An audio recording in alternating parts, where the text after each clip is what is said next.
Sesaat lagi akan Anda dengarkan spesial program Dialog Sambang Parlemen. Acara ini dipersembahkan oleh Dewan Perwakilan Rakyat Daerah Kota Surabaya, Jalan Yosudarso nomor 18-22 Surabaya. DPRD Surabaya, Omah Curhat Arek Surabaya. 98,0 FM Sonora Surabaya, News Traffic and Music. Selamat pagi, sahabat Sonora. Senang sekali di kesempatan hari ini kita bisa berjumpa kembali di program Dialog Sambang Parlemen. Bagaimana kabar Anda? Saya harap semua semangat untuk menjalankan apa yang menjadi aktivitas Anda di pagi hari ini. Sahabat Sonora, di media sosial belakangan ini tuh banyak sekali bermunculan video-video yang menggambarkan guru itu enggan untuk menegur siswanya, gitu ya. Karena ketika menegur siswanya di sekolah, mereka takut nanti akan dipolisikan. Nah, video sindiran ini belakangan ramai sebagai bentuk protes karena maraknya kasus guru dipolisikan wali murid. Selama bulan Oktober 2024 kemarin saja nih sahabat Sonora, berbagai kasus guru dilaporkan kepada polisi oleh wali siswa. Itu terjadi di berbagai daerah di Indonesia. Antara lain ada Sambudi ini, dilaporkan gara-gara mencubit siswanya karena tidak mau sholat berjamaah. Kemudian ada Zaharman yang matanya diketapel oleh orang tua siswa yang tidak terima anaknya dimarahi karena merokok. Dan masih ada banyak kasus lainnya. Tidak menutup kemungkinan hal serupa bisa juga terjadi nih di Surabaya. Nah, bagaimana Komisi D DPRD Surabaya menyikapi fenomena ini? Langkah proteksi apa saja yang dipersiapkan oleh anggota Dewan untuk melindungi para guru di Surabaya dari aksi asal lapor kepada polisi oleh wali siswa? Nah, saya Gorda Girlandia mengajak sahabat Sonora selama 1 jam ke depan berbincang bersama dengan Ibu Ajeng Wirawati Esos MPSDM. Beliau ini anggota Komisi D DPRD Kota Surabaya, Ketua Fraksi Gerindra. Kami nanti akan membahas Guruku Sayang, Guruku Malang. Apa kabar Bu Ajeng? Alhamdulillah baik Mbak Gorda. Semangat Bu. Harus semangat. Apalagi nih kita pembahasannya nih edukasi ya nih. Betul. Di dunia pendidikan. Bagaimana arah ke depannya untuk profesi guru ini tetap bisa mendidik murid-muridnya begitu ya tanpa adanya tekanan begitu. Oke.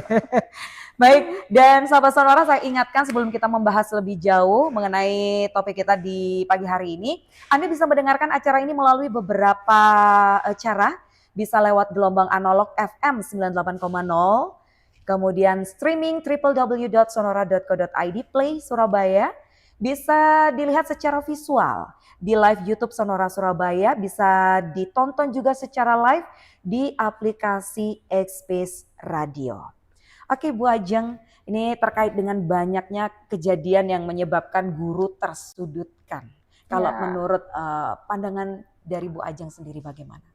Ya, jangan sampailah guru sudah sebagai pemberi ilmu yang harus kita hormati, harus kita ikuti, tapi malah banyak tekanan dari wali murid atau bahkan murid itu sendiri. Jadi miris kita melihatnya, jangan sampai itu terjadi di kota Surabaya. Sehingga kita sudah melakukan langkah-langkah preventif karena kita berkaca bahwa kita juga dulu kota ini juga pernah mengalami kekerasan guru melakukan kepada murid.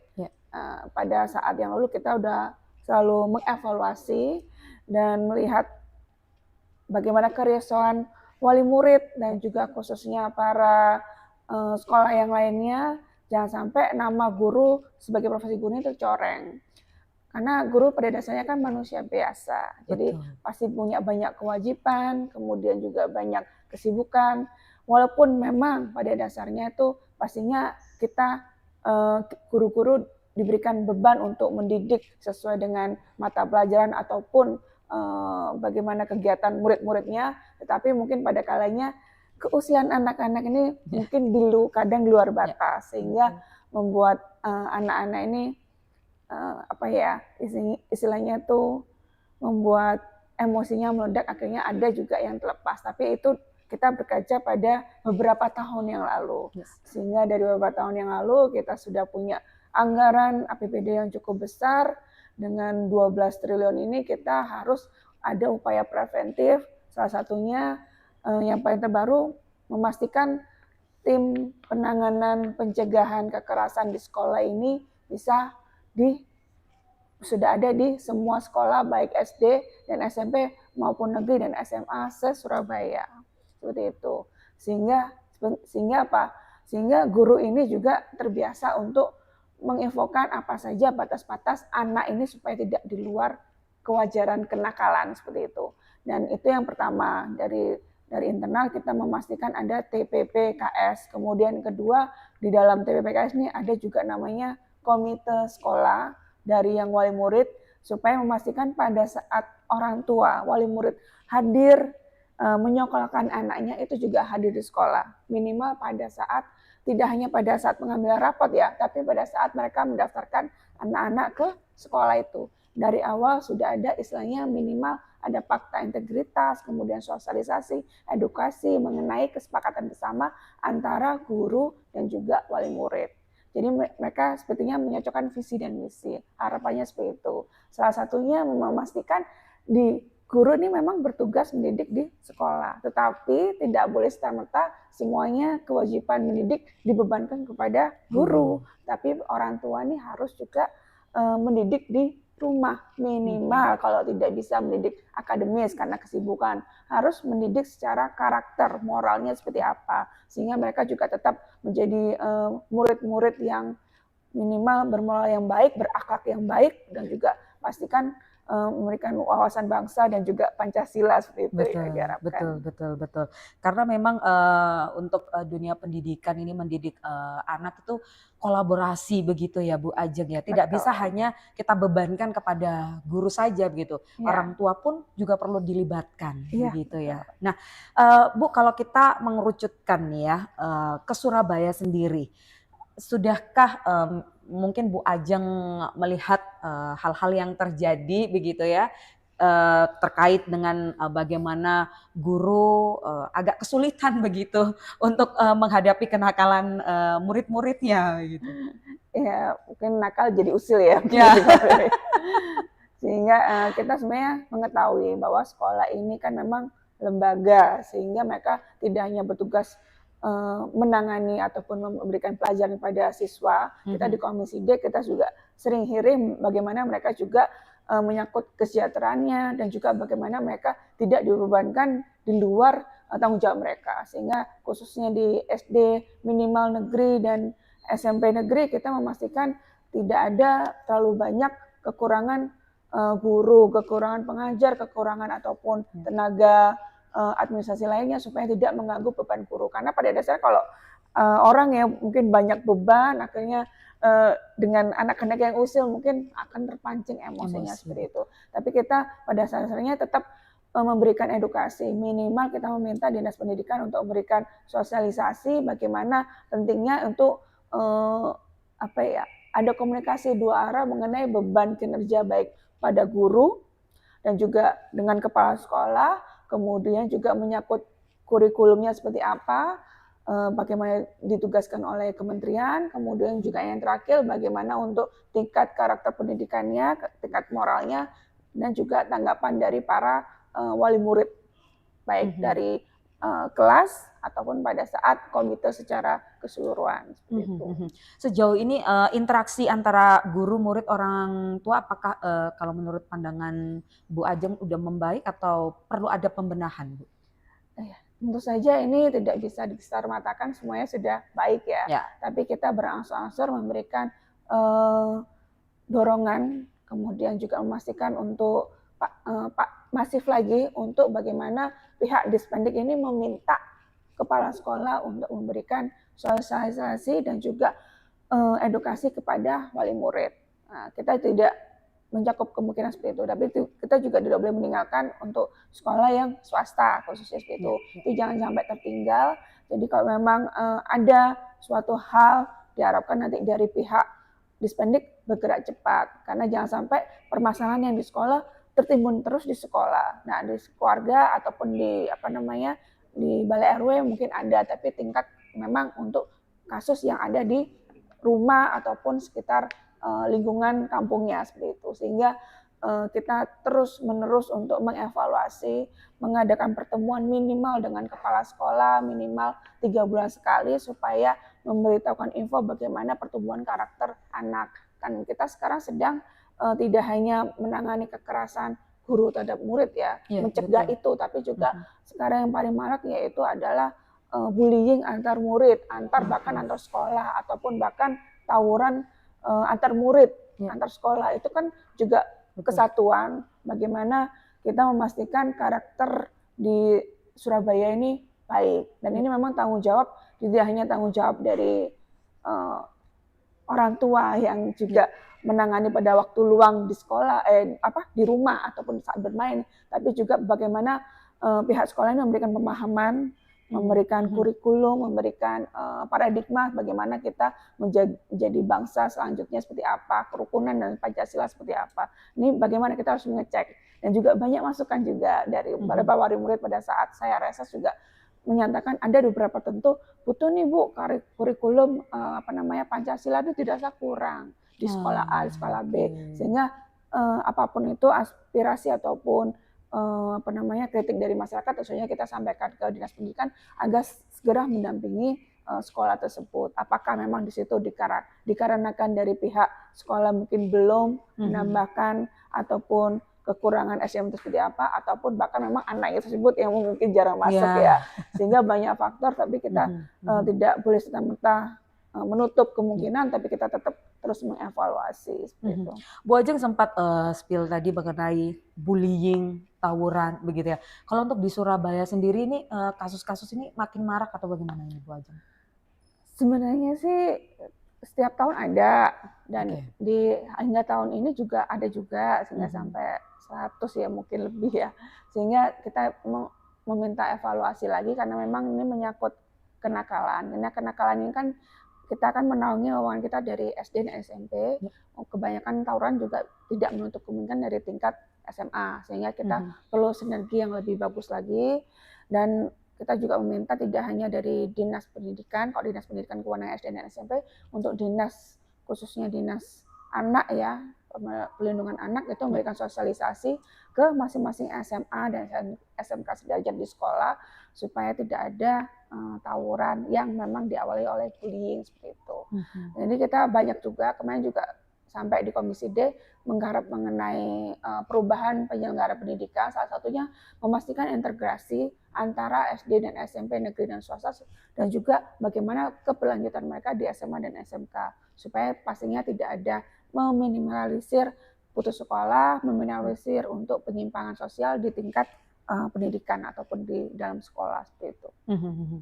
Cuman kalau kita tarik garis ini ya Bu Ajeng ya, karena kasus bullying yang banyak terjadi juga di sekolah-sekolah begitu, dengan fenomena guru yang sudah mulai agak takut-takut begitu ya, padahal mereka punya tanggung jawab nih untuk mendidik pendidikan karakter murid-muridnya. Tapi mereka juga akhirnya harus kayak ngerem gitu karena takut nanti hak perlindungan anak ini akan ternodai begitu ya dengan kekerasan dari guru begitu. Nah, terkait dengan hal ini tuh bagaimana Bu? Yang seharusnya dilakukan oleh guru atau mungkin pihak sekolah? Ini tantangan ya, karena kita kembali lagi secara kurikulum, edukasi ataupun sosialisasi sudah dilakukan kepada dari pihak Kementerian Pusat dan juga pemerintah daerah kepada sekolah semuanya yang ada di Surabaya, baik SD, SMP negeri ataupun swasta. Tetapi yang menjadi kendala ini bagaimana orang tua ini memberikan pendidikan karakternya supaya anak itu menghormati orang tua, tidak asal meniru usil prank dengan digitalisasi seperti itu ya. Betul. Kemudian yang kedua juga memastikan memastikan tidak ada kasus seperti itu. Jadi memang bagaimana penanganannya ya, kita kembali lagi kita mengajak para orang tua ini, wali murid, untuk bertemu dan memberikan sosialisasi yang telah diberikan oleh pemerintah daerah dari Dispendik ataupun dari kementerian.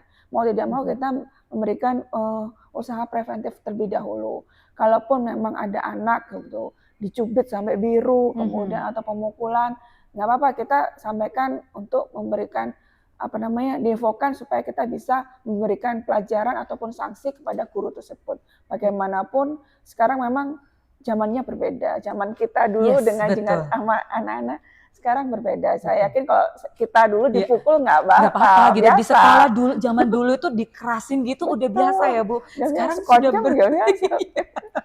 Jadi memang berbeda ya. Tapi kembali lagi kan tantangannya kita tidak boleh lihat ke belakang, tapi kita melihat yang sekarang, sehingga memang untuk secara pendidikan kita komitmen tidak boleh ada kekerasan di dalam guru pada anak, dan kemudian juga memastikan guru ini terlindungi dalam artian ayolah jangan sampai melakukan hal tersebut kepada anak. Kalau memang anak tersebut diberitahu 1, 2, 3 kali, mohon dari pihak sekolah bisa mengambil tindakan untuk memanggil orang tuanya, ataupun pada saat kemudian bagaimana maka dihubungkan ke BK dengan bimbingan konseling dengan TPP-nya supaya tidak memberikan dampak kenakalan ataupun hal yang di luar dengan teman-temannya seperti itu. Tapi kembali lagi apapun itu kita juga Komisi D kita tidak ingin ada pihak guru melakukan penyimpangan baik itu sosial ataupun kekerasan seperti itu. Kita menangani. Ya.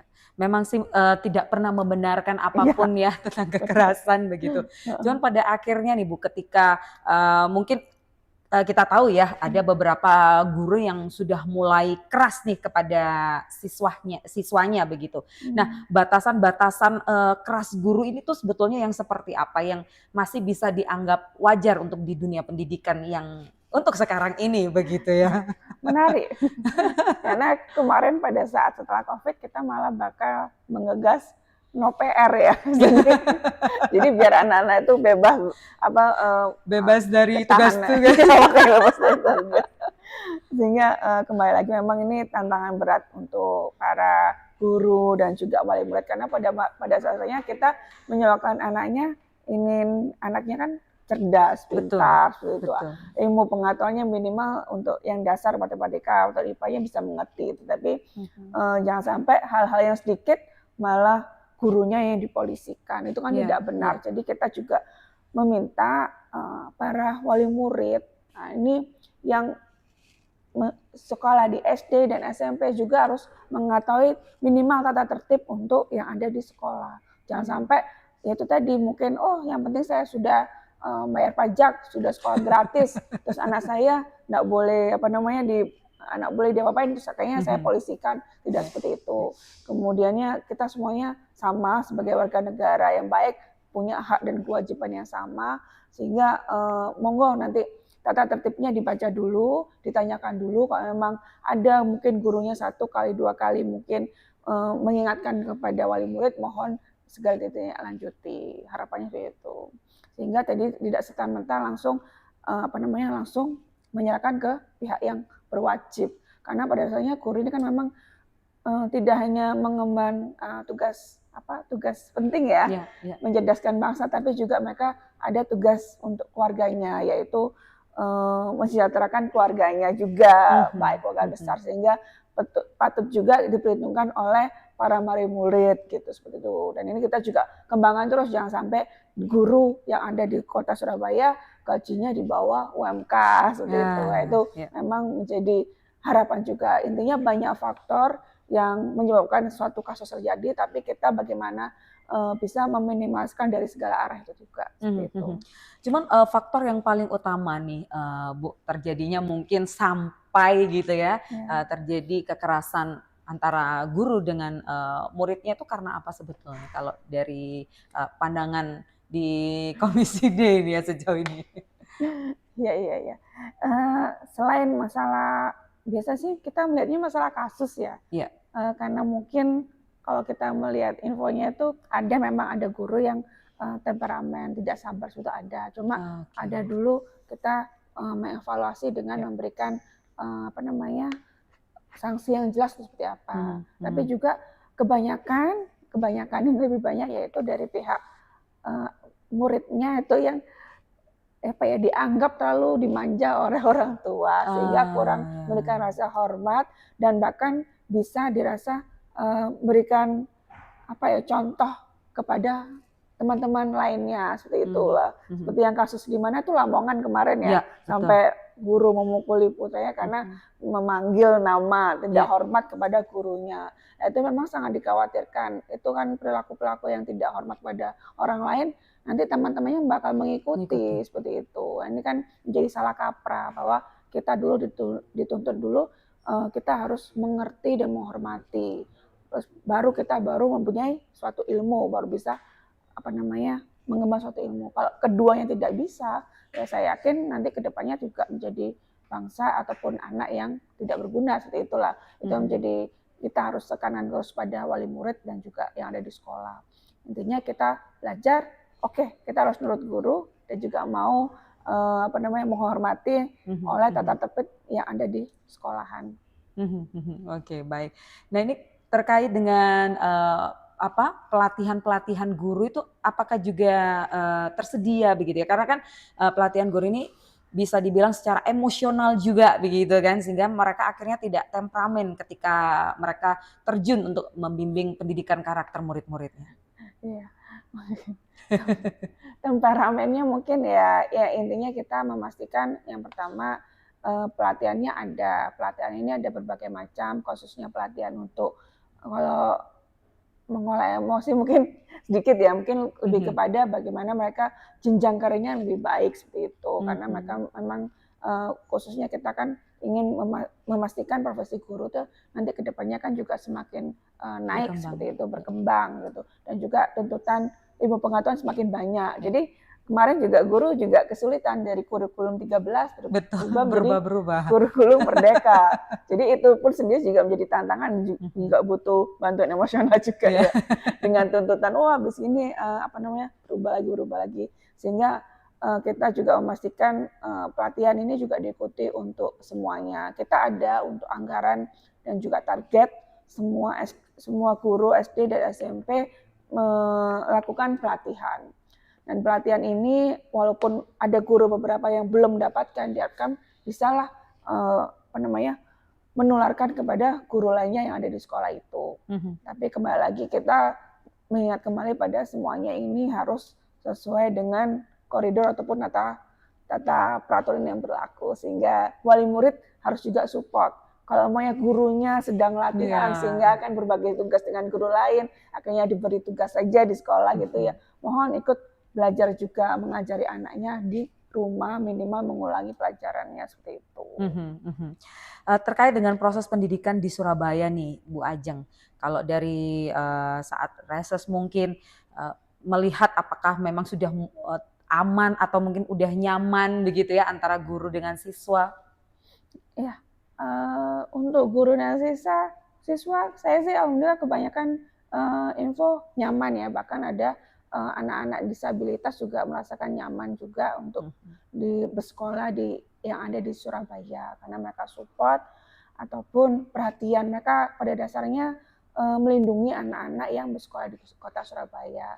Tapi memang kesejahteraan itu yang patut kita upayakan kembali, baik itu guru ekstra, baik itu guru untuk pendamping disabilitas, supaya kesemuanya bisa sama-sama enak dan juga terlindungi masa depannya, harapannya seperti itu. Tapi untuk di Surabaya alhamdulillah kesemuanya sudah bisa teratasi. Kalau memang ada satu kemungkinan permasalahannya, itu biasanya tidak menyasar ke kekerasan pada anak, tapi kita lebih kepada kesejahteraannya seperti apa. Karena memang sebagai kota besar kan tuntutan untuk pengeluaran lebih banyak, sehingga kita melihat lagi lah untuk meningkatkan, memberikan penghargaan untuk guru seperti itu. Oke, baik. Kita break dulu Bu Ajeng.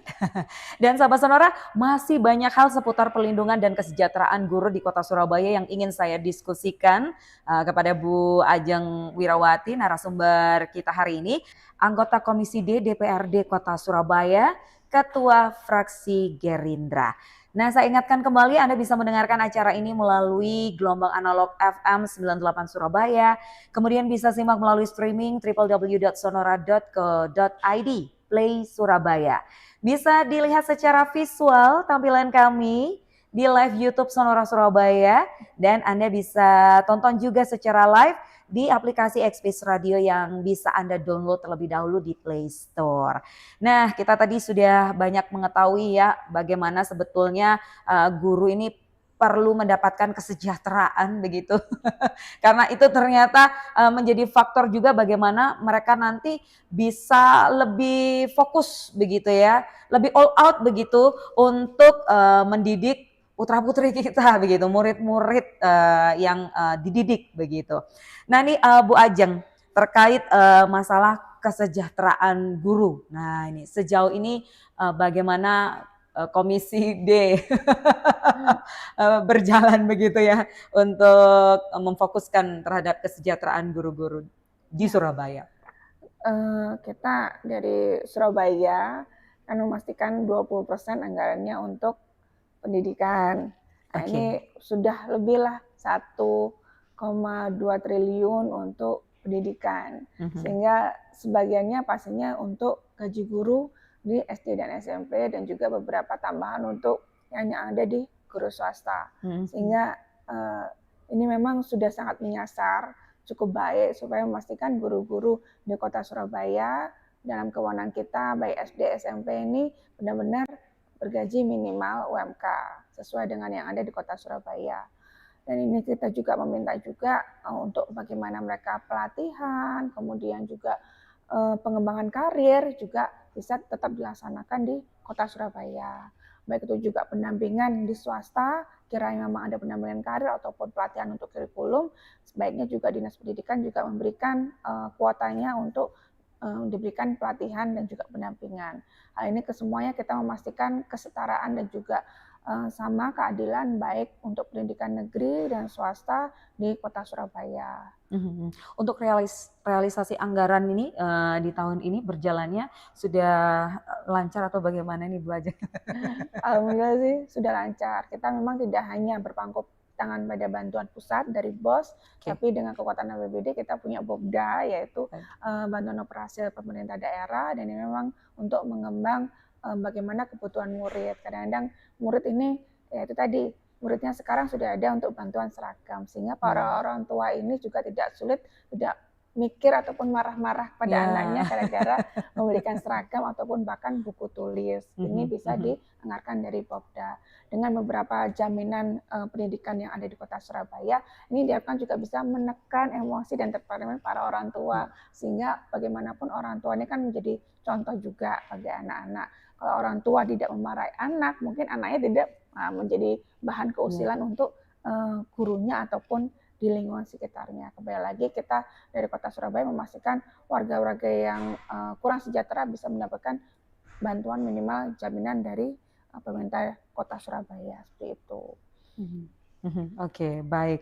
Nah, ini terkait dengan mungkin catatan-catatan khusus nih ya, saat mungkin Bu Ajeng melihat implikasi kasus guru yang dikriminalisasi, kemudian akhirnya membuat guru ogah-ogahan mengajar. Kira-kira hal itu terlihat juga nggak di sekolah-sekolah Surabaya nih Bu Ajeng?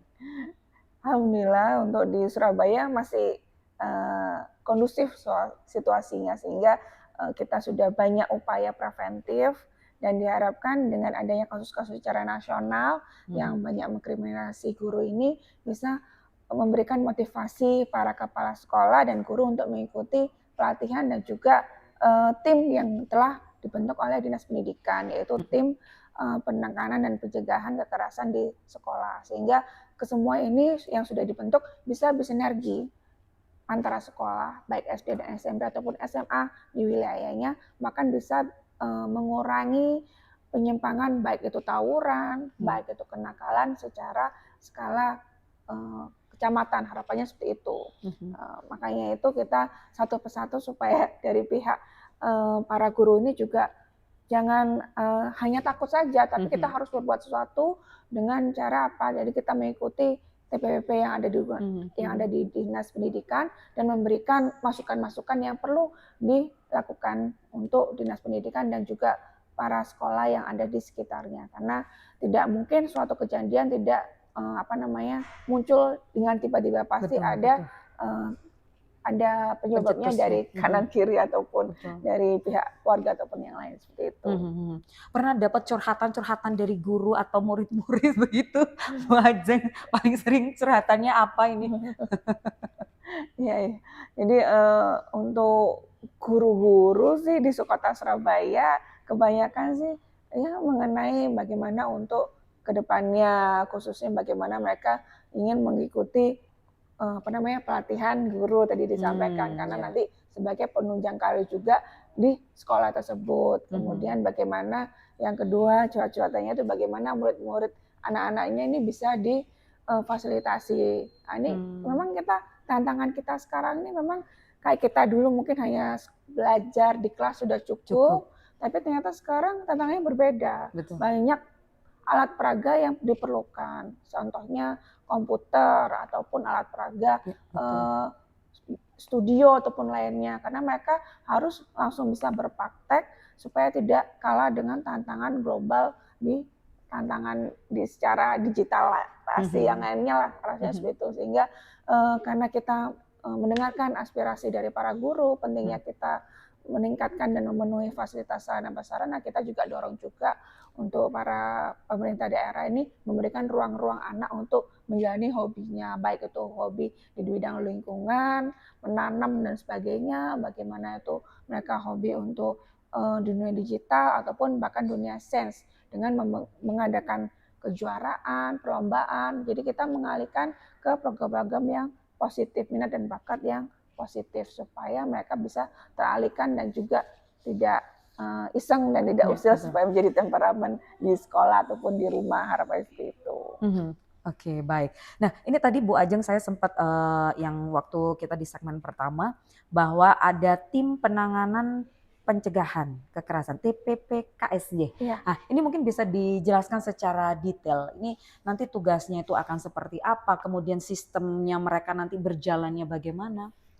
Ini kurang lebih seperti satgas yang ada di sekolah. Jadi kita memang mengupayakan dengan adanya tantangan digitalisasi sehingga anak-anak ini kadang-kadang belajarnya ini tidak hanya dari sekolah, rumah, tapi sekarang dari layar yang kecil itu tadi. Iya, betul. Kalau dulu kita layarnya besar harus dampingnya, ini layarnya kecil tanpa ada pendampingan dari siapapun. Sehingga ini tantangan yang besar. Kita membentuk satgas namanya TPPKS ini. Yang ini berisikan yaitu guru, ada juga yang komite dan juga wali murid. Ini juga ada pastinya juga murid-murid juga wilayahnya juga menjadi kaki tangan dari para satgas tersebut. Ini diharapkan semuanya bisa menyaring dan juga mengkontrol bagaimana perubahan perilaku yang ada di sekolah-sekolah masing-masing supaya tidak menjadi calon kekerasan di sekolah, baik itu calon kekerasan bullying secara fisik, bullying secara verbal ataupun bullying secara seksual atau yang lainnya lah. Tapi apapun itu kita memastikan itu berjalan, ya kita butuh dukungan dari kedua belah pihak. Setiap sekolah kita pastikan harus wajib ada, wali murid minimal dan komite harusnya bergerak mendukung, memberikan masukan supaya bisa menularkan kepada lainnya.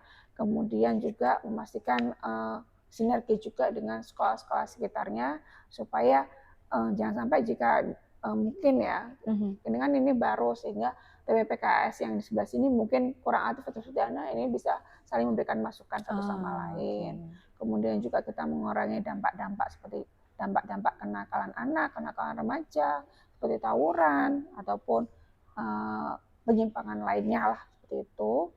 Dan ini juga berdalih juga kita memastikan pada saat penerimaan anak-anak baru di SD dan SMP, nah ini kan ada namanya masa orientasi orang tua. Nah, ini tidak hanya dinaungi oleh para guru saja ataupun kepala sekolah, wali murid komite yang lama juga tetap bisa mendampingi karena tidak serta-merta kadang-kadang tuh antara senior dan junior juga salah kaprah gitu ya, tawuran atau bagaimana bullying sebagainya, sehingga nanti kesemuanya tata cara peraturan ini bisa dilakukan oleh semuanya.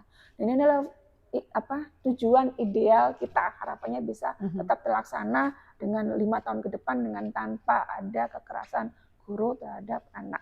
Ini sudah TPPKS ini sudah ada hampir di SD SMP se-Surabaya atau bagaimana? Sudah ada. Oke, hampir semua nggih. Alhamdulillah sudah ada dan kita menunggu terus dan meminta Dinas Pendidikan untuk memberikan pelatihan terus lah, mungkin bertambah lagi supaya bisa memerangi dampak-dampak digitalisasi dan juga kenakalan anak. Gitu. Pemilihan satgasnya sendiri nih dari pihak sekolah atau nanti akan berkoordinasi juga dengan Komisi D?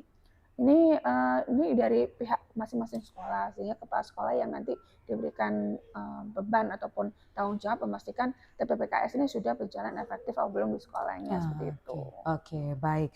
Nah ini sejauh ini Bu, karena kan antara guru dengan murid ini kan istilahnya di bawah Dinas Pendidikan juga. Nah, bagaimana koordinasi Komisi D sejauh ini dengan Dinas Pendidikan di Surabaya? Iya, kita koordinasi secara sepenuhnya, memastikan segala keluhan dari wali murid jangan sampai itu menjadi suatu hal yang benar-benar terjadi buruk di kota Surabaya. Contohnya mungkin jangan sampai komite atau wali murid itu mengadakan pungutan minimal seperti itu. Kemudian juga memastikan dari pihak sekolah tidak ada kenakalan remaja. Jadi kita meminta dari Dinas Pendidikan tidak di sini, tapi ada juga Dinas Pelindungan Anak dan juga Perempuan, sehingga di sana juga memastikan kan di sana ada hotline call center yang ada untuk memastikan kekerasan dalam keluarga ataupun putus sekolah dan sebagainya. Dari pihak sekolah pun harus tahu sehingga bisa meminimalisir. Kalau mungkin jangan sampai kita kan bicara masalah kenakalan ya, jangan sampai penyimpangan anak, sampai ada anak yang mencoba bunuh diri karena kasus keluarga ya, itu jangan sampai terjadi juga di kota Surabaya. Jadi kita memastikan ke semuanya ini sinergi, saling juga melaporkan. Kalau sudah lapor di hotline, laporkan ke Dispendik supaya dari pihak Dispendik bisa melakukan ke kepala sekolah dan juga memastikan guru dan TPPKS-nya dan juga satgas muridnya ini bisa mendampingi anak-anaknya ini bisa fokus untuk belajar. Oke. Program-program lain apa nih yang bakal diusung ke depannya begitu ya dari Komisi D untuk pendidikan, untuk guru juga? Ya, yang pastinya tadi yang disampaikan Mbak Gorda ya, bahwa memang perlunya kita memastikan komitmen dari orang tua dan juga para guru, sehingga kita memfasilitasi para orang tua dan wali murid ini pada saat orientasi harus didampingi oleh Dinas Pendidikan, tidak hanya kepala sekolah dan juga wali murid yang mau masuk, tapi Dinas Pendidikan juga ada di situ. Karena apa? Supaya memastikan ini pada dasarnya sekolah adalah lembaga untuk masyarakat. Nanti kedepannya anak-anak ini adalah untuk masyarakat, sehingga harus mau mengikuti peraturan yang telah ditetapkan bersama, kesepakatan bersama. Jangan sampai dikit-dikit memastikan malah guru dianggap kriminalisasi, jangan sampai itu terjadi. Kemudian yang kedua, memastikan guru-guru ini terjamin kesejahteraannya, kemudian juga terjamin juga mereka pelatihannya dan juga penunjang karirnya sebagai penunjang profesi gurunya. Kemudian juga yang terakhir juga pada masyarakat luas ya, supaya nanti ikut sama-sama menjaga suasana kondusif, bahwa memang pada dasarnya tuh para anak-anak itu mengikuti secara luas, sehingga apapun yang kita sampaikan di media sosial atau di media televisi ataupun digital ya, dunia digital itu takutnya akan dituruti oleh anak-anak. Jadi baiknya para masyarakat luas harus memperhatikan anak pada melihat gadgetnya, mengawasi seperti itu harapannya. Betul.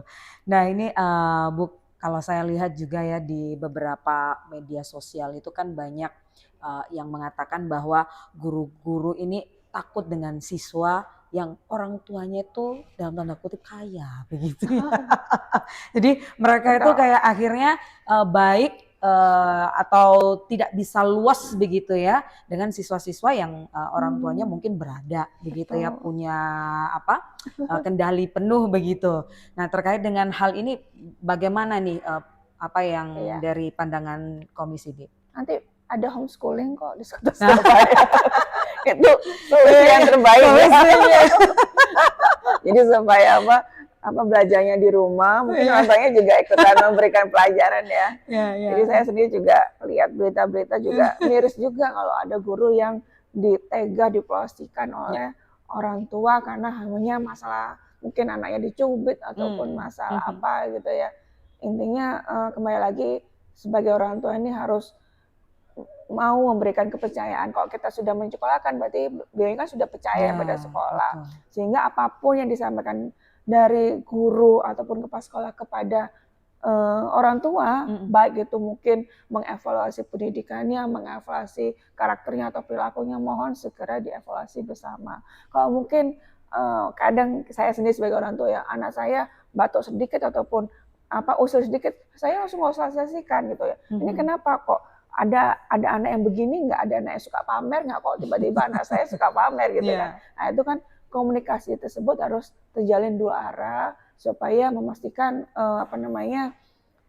penyimpangan itu tidak terjadi semakin parah gitu. Jadi kita meminta kembali lagi orang tua, ayo kita rajin komunikasi kepada guru, dan guru harus wajib juga membuka komunikasi kepada wali murid, jangan sampai di luar itu. Betul. Tadi sempat disebutkan ada pertemuan juga ya setiap 3 bulan. Nah itu pertemuannya nanti di dalamnya itu seperti apa itu Bu Ajeng? Itu kan pertemuannya dalam artian dari tim tadi, tim PPKS itu tadi, supaya memastikan tidak ada kekerasan di dalam sekolah, harapannya seperti itu. Dan ini kita membahas juga mungkin ada kasus di Kota Surabaya, apakah sudah diketahui dan juga dievaluasi seperti itu. Jangan sampai terjadi juga di sekolah tersebut, harapannya seperti itu. Tapi dari hasil tahun ini ya Bu ya, ini masih aman ya, masih dalam koridor yang tidak ada kasus-kasus yang berlebih begitu ya Bu? Untuk guru dan murid, alhamdulillah tidak ada, jangan sampai ada lah di Kota Surabaya, berikan saksi nanti. Betul. Nah, ini kan menjelang di 2025, kira-kira ada target apa Bu nanti di tahun depan dari Komisi D? Dari Komisi D banyak ya, kita bahkan tahun 2025 ingin membuat 5 rumah sakit, 5 SMP negeri yang baru di Kota Surabaya. Karena memang tantangan penduduk kita tuh banyak, kemudian juga memastikan warga Kota Surabaya merasakan pendidikan gratis pun juga semakin banyak, sehingga itu yang kita lakukan untuk sarana prasarana. Kemudian yang melalui kegiatan-kegiatan kita juga tetap ada untuk membantu SDM dengan adanya beasiswa untuk penghafal Quran, ada juga beberapa yang khususnya untuk seragam bantuan, dan juga tentu saja kita menginginkan adanya pendampingan yang khusus ya untuk menambah para anak-anak ini kejuaraan-kejuaraan supaya anak-anak kita tuh lebih aktif lagi, lebih kompetitif dalam artian yang baik khususnya di Kota Surabaya.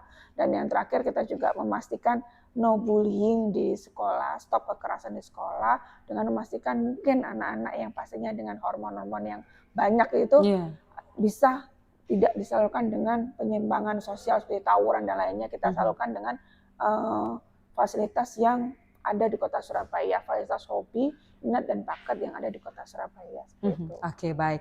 Terakhir nih Bu Ajeng ya, karena obrolan kita menarik sekali nih ya. Harapan Bu Ajeng untuk pendidikan yang harmonis di Surabaya. Sekalian closing statement Bu Ajeng, monggo.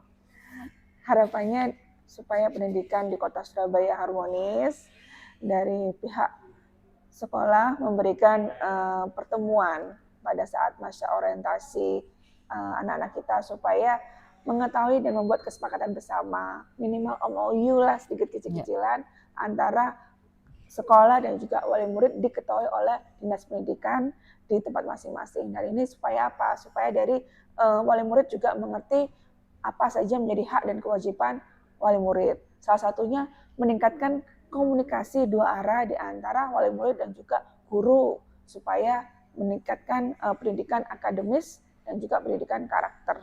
Kemudian juga memastikan juga para orang tua murid mengikuti arahan dari sekolah, memberikan pendidikan karakter khususnya untuk masa depan bangsa, dan juga mengikuti bagaimana program parenting yang telah ditetapkan oleh dinas pendidikan ataupun dinas pemberdayaan perempuan, bagaimana kita membentuk ketahanan yang keluarga yang efektif dan juga bisa memajukan diri bangsa secara Pancasila seperti itu. Baik, terima kasih Bu Ajeng untuk inspiratifnya di kesempatan pagi hari ini. Salam sukses selalu. Sukses selalu Mbak Gorda. Dan sahabat Sonora, tidak terasa inilah penghujung acara Dialog Sambang Parlemen untuk episode kali ini bersama dengan Ibu Ajeng Wirawati Esos MPSDM, anggota Komisi D DPRD Kota Surabaya, Ketua Fraksi Gerindra.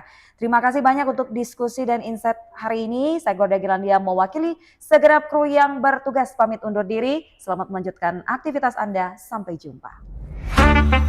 Terima kasih telah Anda dengarkan spesial program Dialog Sambang Parlemen. Acara ini dipersembahkan oleh Dewan Perwakilan Rakyat Daerah Kota Surabaya, Jalan Yosudarso nomor 18-22 Surabaya.